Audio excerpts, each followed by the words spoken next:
masih punya. Shalom, selamat pagi anak-anak semuanya. Siap untuk memuji Tuhan ya. Hari-hari ini pandemi belum berlalu di antara kita, tapi kita masih punya satu harapan, yaitu Tuhan yang sanggup untuk menolong hidup kita.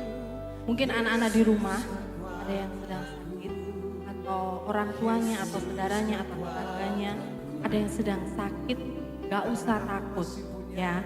Kita harus tetap berpengharapan kepada Tuhan. Kita akan naikkan pujian kita, Tuhan selalu menolongku.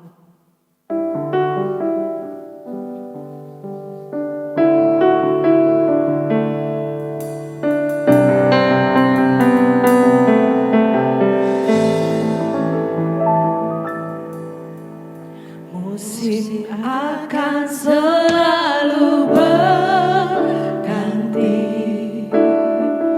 kasih Tuhan tetap abadi.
Karena kami tahu Tuhan, hanya di dalam Engkau ada pengharapan yang sejati.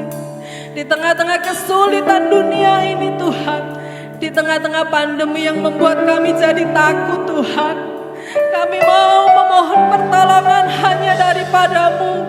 Kami percaya pertolongan-Mu akan turun atas kami Tuhan. Kami percaya Tuhan, pertolongan-Mu akan turun ke atas anak-anak kami yang saat ini ada di rumah Tuhan. Mereka yang saat ini dalam kesulitan, mereka saat ini dalam sakit, atau mungkin ada yang menderita karena COVID-19 ini Tuhan. Berikan kekuatan daripada-Mu Tuhan.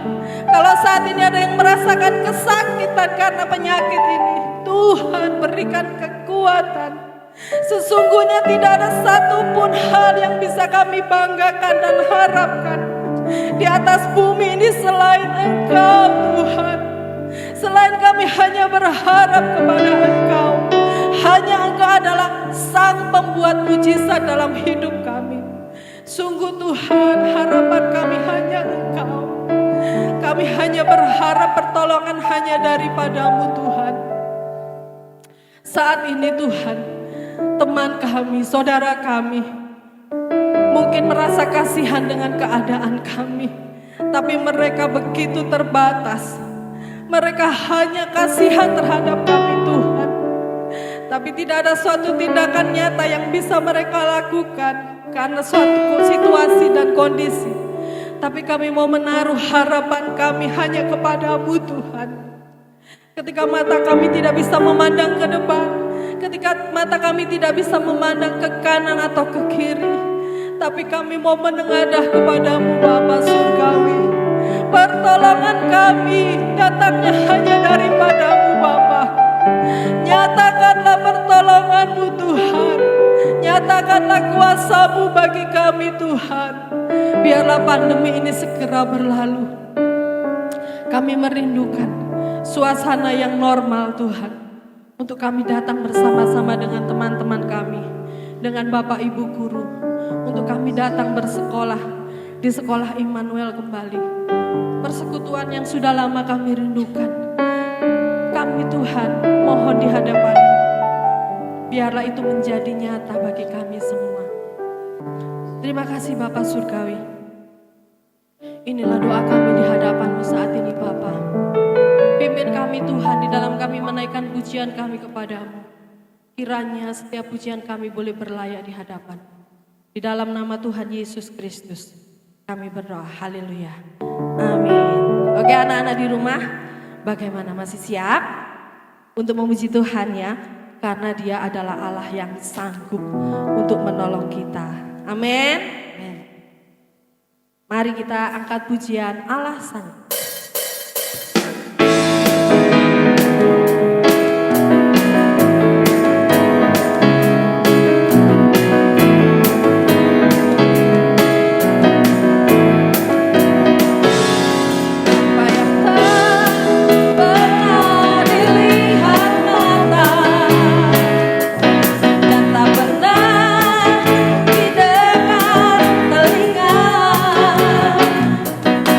Tak pernah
ada suatu kesembuhan yang Tuhan akan nyatakan.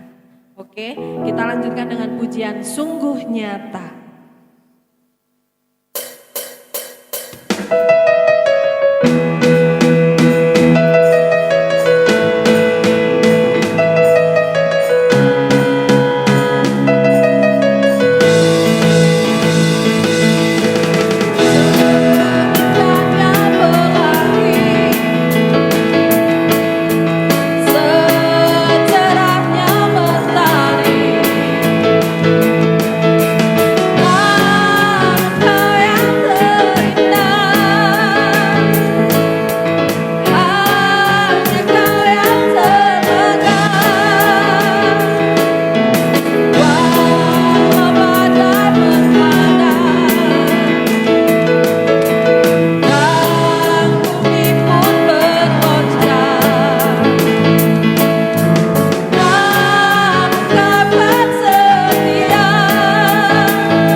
Kita akan menyiapkan hati kita untuk mendengar firman Tuhan. Mari kita nyatakan kepada Tuhan bahwa Tuhan sungguh indah. Setiap pengorbanan yang Tuhan lakukan bagi hidupku sungguh indah. Haleluya.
Shalom anak-anak yang terkasih di dalam nama Tuhan Yesus. Puji Tuhan, hari ini kita boleh kembali beribadah kepada Tuhan. Kita boleh memuji Tuhan, dan saat ini kita akan mendengarkan kebenaran firman Tuhan. Kita berdoa terlebih dahulu sebelum kita mendengarkan firman Tuhan. Bapa, kami bersyukur atas segala kebaikan Tuhan, atas segala anugerah dan kekuatan yang selalu Tuhan limpahkan dalam kehidupan kami. Kami boleh ada sebagaimana kami ada oleh karena kasih Tuhan.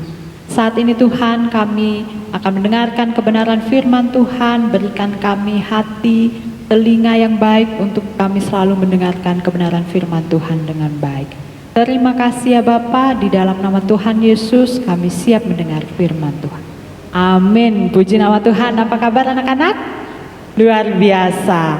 Ibu berharap semua kita dalam keadaan yang sehat, tetap luar biasa dalam kondisi apapun. Kita tetap mempunyai Allah yang penuh dengan kasih. Saat ini kita akan merenungkan firman Tuhan dari Amsal 6. Anak-anak boleh belajar membuka Alkitabnya, diambil Alkitabnya Amsal 6 ayat 6 sampai dengan ayatnya yang ke-8. Amsal 6 ayat 6 sampai dengan ayatnya yang ke-8. Ibu bacakan untuk kita semua. Hai pemalas, pergilah kepada semut. Perhatikanlah lakunya dan jadilah bijak. Biarpun tidak ada pemimpinnya, pengaturnya dan penguasanya, ia menyediakan rotinya di musim panas dan mengumpulkan makanannya pada waktu panen. Nah, hari ini kita akan mendengarkan firman Tuhan dengan tema belajar dari semut. Loh, kok bisa semut ya? Kenapa kita harus belajar dari semut? Apakah kita harus menjadi seperti semut yang kecil, gampang diinjak orang? Apakah seperti itu? Nah, nanti kita akan belajar bersama-sama kebenaran firman Tuhan ini. Anak-anak yang terkasih, mungkin bagi kalian anak-anak SD, Bu, kalau belajar ya pasti di sekolah, ya kan? Belajar membaca, belajar menulis, belajar matematika, itu namanya belajar. Terus belajar IPA dan lain sebagainya. Nah, Ibu mau menyampaikan bahwa belajar itu bukan hanya berkaitan dengan sekolah. Ketika kita di sekolah, kita belajar. Ketika kita di luar sekolah itu artinya tidak belajar. Bukan seperti itu. Belajar itu bisa di mana-mana dan belajar dalam bidang apapun juga. Contohnya belajar masak, ya, lalu belajar bernyanyi. Bisa juga belajar main musik. Bisa juga belajar disiplin, ya, karena kita misalnya suka bangun siang, akhirnya kita belajar disiplin nih, bagaimana hidupin alarm supaya bangunnya pagi. Masih gagal hari ini, besok dicoba lagi, terus itu juga pun belajar. Belajar juga bisa belajar bertanggung jawab, ya. Sekarang kan belajar online, mau ndak mau harus pegang HP. Bagaimana supaya HP ini digunakan dengan baik dan bertanggung jawab untuk belajar, itu juga belajar. Karena belajar itu adalah suatu proses perubahan. Dari tidak bisa menjadi bisa.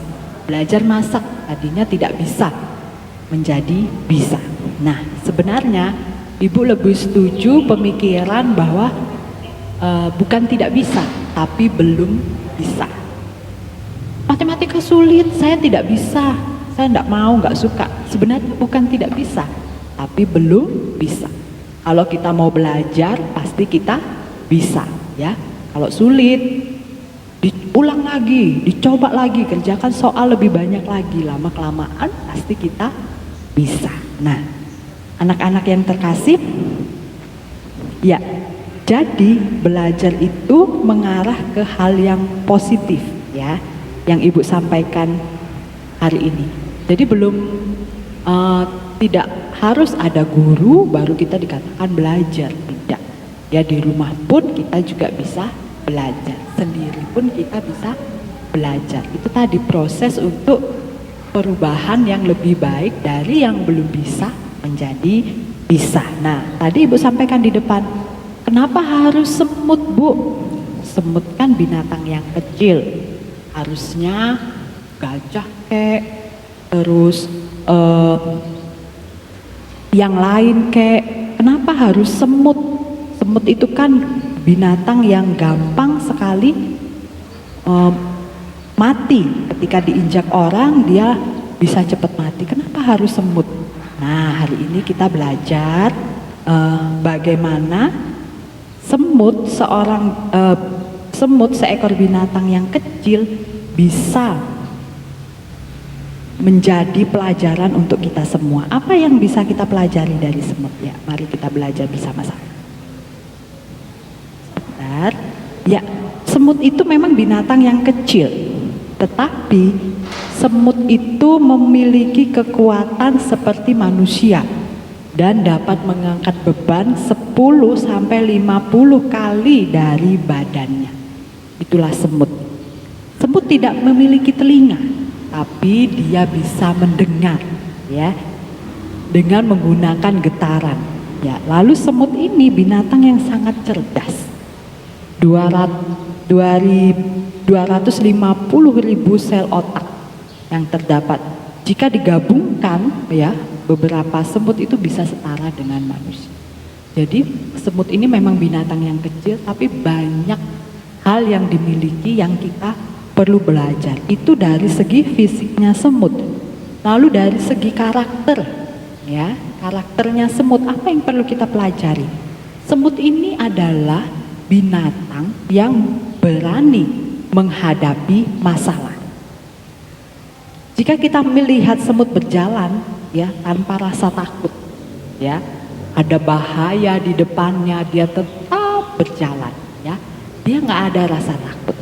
Lalu semut ini juga memiliki karakter yang berbagi dengan sesamanya, tidak memikirkan diri sendiri. Ketika seekor semut di satu tempat, dia menemukan makanan yang banyak, dia tidak serakah, tidak menghabiskan makanan itu menurut keinginannya, tapi dia memikirkan teman-temannya. Dia meninggalkan jejak sepanjang jalan yang dilalui. Dengan begitu semut yang lain mudah melacaknya. Itu semut. Semut juga tidak menyerah kepada keadaan. Coba nanti kalau di rumah ada semut, ya, tapi hati-hati tergigit, ya. Kalau semut lagi jalan terus kita ginikan tangan kita, atau mungkin jangan tangan supaya nggak digigit kayu atau apa, pasti semut berusaha untuk melewati kayu itu, atau dia berusaha untuk mencari jalan yang lain. Jadi dia tidak pernah menyerah atas keadaan yang ada di depannya. Mau rintangan, mau apa, dia selalu menghadapinya. Lalu semut juga kerjasama dan disiplin, ya. Kalau kita melihat gitu, ya, semut berjalan itu beriringan, mengangkat bersama-sama, kerjasama. Lalu semut juga disiplin, ya. Tidak ada tuh yang keluar barisan berjalan semaunya, tidak ada. Selalu mengikuti yang ada di depan. Lalu semut juga mudah beradaptasi dengan lingkungan. Semut ini merupakan binatang yang berpindah-pindah, tetapi dia cepat sekali beradaptasi dengan lingkungan. Lalu semut ini juga termasuk binatang yang pekerja keras, rajin mengumpulkan makanan, ya. Pada waktu musim panen, pada waktu musim panas, semut ini langsung berusaha mengumpulkan makanan sebanyak-banyaknya supaya ketika musim penghujan sudah memiliki makanan. Nah, itu anak-anak luar biasa. Jadi dari segi fisik maupun dari segi karakter, semut banyak yang bisa kita pelajari. Tentang yang Ibu garis bawahi adalah bagaimana tetap menghadapi tantangan dan tetap melakukan tanggung jawabnya dalam keadaan apapun. Itu yang Ibu garis bawahi dari semut. Nah, di dalam Alkitab juga ada tokoh Alkitab yang juga tidak terpengaruh oleh kondisi apapun, ya. Dia tetap mau melakukan tanggung jawabnya, yaitu Timotius. Nah, mungkin adik-adik ada yang pernah dengar, ada yang belum pernah dengar. Jadi Timotius ini adalah seorang hamba Tuhan yang masih muda. Ya, ini adalah anak rohani Paulus, lalu dibimbing oleh Paulus. Dia masih sangat muda. Sejak mudanya dia melayani bersama-sama dengan Paulus. Lalu sejak kecil diajarkan kitab suci oleh ibunya. Jadi dia terus belajar kitab suci sejak kecil oleh ibunya dan juga neneknya. Nah, walaupun masih muda, Timotius ini tetap menjadi teladan. Jadi dia tidak mempergunakan, oh saya masih muda, jadi saya harus melakukan sesuka hati saya apapun. Saya kan anak-anak biasa kalau seperti itu. Anak-anak biasa kalau lupa berdoa itu biasa. Enggak, tapi tidak demikian yang dilakukan Timotius. Dia tidak menggunakan walaupun dia masih muda, dia tetap melakukan tanggung jawabnya, tetap menjadi teladan. Kita akan buka di dalam 1 Timotius 4 ayat 12 ya. Ibu akan bacakan 1 Timotius 4 ayat 12. Janganlah seorang pun menganggap engkau rendah karena engkau muda. Jadilah teladan bagi orang-orang percaya dalam perkataanmu, dalam tingkah lakumu, dalam kasihmu, dalam kesetiaanmu, dan dalam kesucianmu. Jadi walaupun Timotius ini masih muda, dia tetap menjadi teladan dalam perkataan, dalam tingkah laku, dalam kasihnya, dalam kesetiaannya, dalam kesuciannya. Ibaratnya dalam perkataan dan dalam perbuatan dia bisa menjadi teladan. Dia tidak tidak menjadikan alasan usia dia yang masih muda untuk melakukan hal yang tidak benar, tetapi dia tetap melakukan tanggung jawabnya. Nah, Timotius ini juga seorang pelayan Tuhan yang teguh ya, untuk menempuh segala resiko ketika melayani Tuhan walaupun kondisinya sedang sakit ya. Timotius ini punya penyakit, tapi itu tidak menjadi alasan untuk dia main-main di dalam melakukan tanggung jawabnya. Dia terus bertanggung jawab, taat. Ketika diutus Paulus kemanapun, dia selalu taat. Nah, adik-adik, dari dua hal yang Ibu jelaskan, baik dari karakter semut tadi ya, yang berani menanggung resiko, berani menghadapi tantangan, yang pekerja keras, yang tetap bertanggung jawab. Demikian juga Timotius, walaupun masih muda, dia tetap melakukan tanggung jawabnya dengan baik, dia tetap taat, dan usianya dan juga penyakitnya tidak menjadi alasan untuk dia melayani Tuhan dengan sungguh-sungguh. Anak-anak yang terkasih, situasi saat ini adalah situasi yang mungkin menakutkan bagi kita ya. Keluar rumah takut, mau kemana-mana takut, lalu juga membosankan, selalu di rumah, belajar sendiri, tidak ada bapak ibu guru, terkadang membuat kita bertingkah laku semaunya. Bapak ibu guru kan nggak bisa lihat saya, ya kan? Saya mau tidak mengerjakan PR ataupun apa tidak dilihat. Nah, terkadang kita menggunakan kondisi untuk membenarkan apa yang kita lakukan. Nah, hari ini kita belajar dari Timotius dan juga binatang semut tadi, bahwa kondisi apapun tidak boleh menghalangi kita untuk tetap rajin, tetap bertanggung jawab, tetap taat akan apa yang harus kita lakukan, apa yang dipercayakan kepada kita ya. Jadi walaupun bapak ibu guru tidak melihat, orang tua bekerja tidak melihat, tetapi kita tetap melakukan tanggung jawab kita dengan baik ya. Ketika ada tantangan, belajar di rumah banyak tantangan, lebih enak main game, lebih enak nonton YouTube atau TikTokan, tapi kita harus tetap melawan itu untuk kita mengerjakan apa yang menjadi tanggung jawab kita. Ayo kita manfaatkan waktu dengan baik. Di rumah pun kita bisa belajar ya. Tadi ya, belajar tidak harus di sekolah, di rumah pun kita bisa belajar ya. Apa yang diberikan kepada kita, tanggung jawab apa? Oh, anak-anak hari ini harus mengerjakan ini. Jangan malas, jangan ditunda sampai besok, tapi lakukanlah dengan segenap hati ya, sesuai dengan apa yang ditugaskan kepada anak-anak, karena itu tanggung jawab yang diberikan bapak ibu guru. Begitu juga dengan orang tua. Orang tua pasti memberikan tanggung jawab kepada anak-anak. Misalnya, oh kakak bagian nyapu, misalnya adik bagian Oh kakak nyapu ruang tamu, adik nyapu halaman. Jadi ada tanggung jawab. Ketika kita diberikan tanggung jawab, kita harus taat dan melakukan tanggung jawab itu dengan baik. Tidak boleh malas ya. Satu kebenaran firman Tuhan yang terakhir dari Kolose 3 ayat 23. Kolose 3 ayat 23, apapun juga yang kamu perbuatlah dengan segenap hatimu seperti untuk Tuhan dan bukan untuk manusia. Apapun yang kita lakukan, kita harus melakukannya dengan sukacita karena kita sedang melakukannya untuk Tuhan. Walaupun yang memberikan tanggung jawab itu adalah Bapak Ibu guru, orang tua, tapi sesungguhnya kita sedang melakukannya untuk Tuhan. Jadi kita harus melakukan yang terbaik, harus sungguh-sungguh, tidak boleh ada kata malas, tetapi harus taat menyelesaikan semua tanggung jawab kita dengan baik. Puji nama Tuhan. Anak-anak hebat pasti bisa.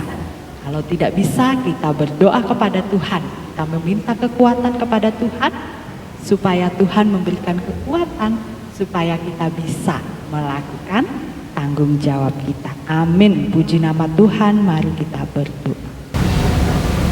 Tuhan Yesus, kami bersyukur untuk kebenaran firman Tuhan pagi hari ini sudah mengajarkan kami untuk terus melakukan tanggung jawab kami, tidak menjadikan situasi yang ada saat ini menjadi alasan untuk kami malas, tetapi kami tetap menghadapinya bersama-sama dengan Tuhan dan tetap melakukan tanggung jawab kami. Walaupun kami tidak dilihat oleh guru, tidak dilihat oleh orang tua kami, tetapi kami percaya Tuhan bahwa Tuhan melihat kami dan kami akan melakukannya dengan sukacita dan kekuatan daripada Tuhan.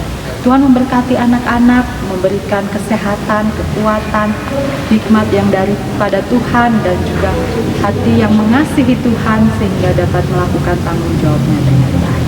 Terima kasih Tuhan Yesus, di dalam nama Tuhan Yesus kami berdoa. Amin.